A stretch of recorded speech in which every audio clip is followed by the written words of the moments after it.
ndabashimiye mwese mugenda mukurikira ibiganiro bitandukanye bya Irakoze TV. Ubu kugeza magingo aya ibintu byabaye bicika ku ma YouTube, ku mbuga nkoranyambaga zose zishoboka. Amaso y'abanyarwanda ndetse n'abandi bakunda ibijyanye n'itangazamakuru bahanze amaso ku biri kubera mu majyepfo y'u Rwanda mu karere ka Huye, ku munyamakuru waciye ibintu bigacika umaze kwandika izina riremereye mu gukora ibyegeranyo cyangwa se inkuru zicukumbuye ndetse no kuvuga amakuru mu buryo bukururira abantu kuyumva. Mu ijwi rye ry'agatangaza ryagiye rimuhindura umuhanga udasanzwe, ibitekerezo utapfa gushyikira uko wiboneye, ubuhanga utamenya aho buturuka bwo kuvumbura ndetse n'amakuru utamenya aho akura, nibyo bikomeje kumugira igihangange mu ruhando mpuzamahanga ku bijyanye n'itangazamakuru. Yitwa Ismail Mwanafunzi.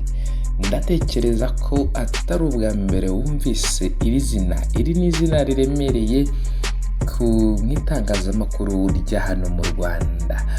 Mwanafunzi ukora waruzi ko Mwanafunzi ageze ku kigero cyo kuba atangiye kuba umugabo cyangwa se umuhamya abantu batanga mu gihe barimo bajya impaka.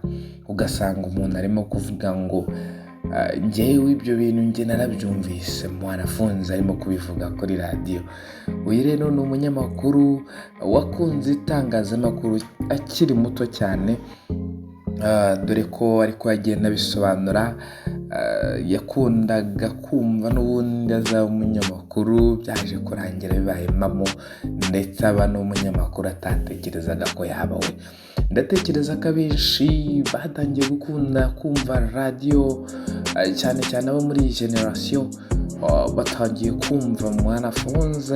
Mwanafunzi ni umuntu wagiye ahindura imyumvire n'ubumenyi bw'abantu mu buryo bumwe cyangwa se ubundi, kuko yavugaga ibintu wumva ko biri mu buhanga buhambaye cyane. Uyu icyo wamenya ni uko yagiye akora ku maradiyo atandukanye mbere y'uko akora kuri radiyo Rwanda na televiziyo Rwanda, ndavuga RBA yose muri rusange. Mwanafunzi yakoze kuri radiyo Salusi, yakoze ku maradiyo nka Isango Star, muramuzi muri za Isango Sobanukirwa, yijya kuri ibiganiro. Aho niho batangiye kumenya Mwanafunzi cyane cyane nko ku kiganiro yakoze kuri telefone, ikiganiro yakoze kuri Coca-Cola. Ndabizi abantu benshi mujya mugerageza no gutebya musubiramo amagambo ajya avuga, urugero nka utunyangingo twinshi. Nibyo wabyumvise neza. Nitwa Ismail Mwanafunzi, ndabashimiye. Amagambo nk'aya abantu benshi bagenda bayasubiramo mu rwego rwo kugaragaza ubuhanga Mwanafunzi. Mbere ko dukomeza tuvuga rero iyo nkuru iri gucicikana ibiri kubera mu majyepfo y'u Rwanda, twibutse utarakora subscribe kuri Irakoze TV. Igihe ni iki rero, kanda kuri subscribe kugira ngo tujye tubana mu buryo bwose bushoboka, kandi niyo nzira yonyine yo kujya ubona amavideo twashizeho mu buryo bukoroheye. Mwanafunzi rero kugeza ubu akaba yamaze kwambikana impeta yo kubana akaramata n'uwitwa Mahoro Claudine. Babanye kandi banakoranye mu biganiro bitandukanye, bakoranye kuri radiyo One ndetse uyu munyamakuru kazi yaje no kuyivaho ajya ku yandi maradiyo, yigeze no kuba umuyobozi wa radiyo TV 10. ni ukuvuga ngo gusa ikizwi ni uko amaze igihe ahagaritse iby'itangazamakuru, kuko bivugwa ko yari amaze igihe yibera hanze. Urukundo rw'aba bombi rero rwagiye rusa nk'uruba mu ibanga rikomeye cyane, ariko byaje kurangira bigiye ahagaragara mu majyepfo y'u Rwanda muri umuhango wo gusaba no gukwa wabereye muri musée integratif ya Butare, iyo ngiyo nyine i Huye, ndetse ni ibintu wabonaga ko bisa neza. Abanyamakuru benshi baba bakoranye na Mwanafunzi, baba bakoranye na Claudine, bose bari bahari, ubona ko biteguye cyane gushyigikira umunyamakuru wabo.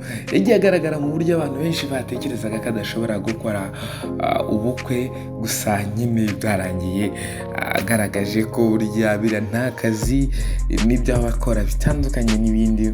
Akaba rero ubu tuvugana atakiri ingaragu, umubare w'ingaragu yawuvuyemo ubu ngubu, n'umugabo ufite umugore. Gusa ariko icyo wamenya ni uko habayeho n'umuhango wo guhana isezerano ryo gushyingirwa. Uwo muhango rero ukaba wabereye muri Cathedrale ya Butare. Nyuma yaho abantu bari batumiwe baje kwakirirwa muri musée integratif ya Huye. Ni ukuvuga ngo ni ubukwe bw'agatangaza, wabonaga ko abantu bose bahuruye, abanyamakuru rwose bamwambariye, bona ni ibintu bigenda bisa neza cyane. Uko dukomeza kugenda tubona amashusho neza y'uko bwagiye bugenda, muragenda mubigezweho gake gake. Gusa nkomeze kwibutse gukanda subscribe nyaboneka, kugira ngo tujye tubana mu biganiro bitandukanye. Natwe inkuru nziza nk'izi tuba duhari kugira ngo tukugize amakuru agizwe mu myidagaduro, showbiz, uko wagenda cyara nicyo tubereyeho. Durahari kugira ngo tubiguhereze kandi bikugereho ku gihe. Nizo nshingano zacu kandi ni amasezerano tuba twaragiranye namwe. Icyo twakwifuriza Ismail Mwanafunzi, ntagira urugo rwiza, azabyara ihungu n'akobwa. Kandi icyo twabwira n'uyu Mahoro Claudine ni uko abonye umugabo mwiza cyane w'umuhanga. Ntekereza ko n'umuhanga bidashidikanywaho, wowe ushobora kuba waramukurikiye, ujye wumva aho ubuhanga bwe bushingiye. Reka mbashimire cyane rero mwe mwese twabanye kuri iyi nkuru ya Ismail Mwanafunzi. ni ukuvuga ngo Imana ibarinde kandi mukomeze mugire ibihe byiza. Twishimira kubana namwe mu buzima bwose bwa buri munsi.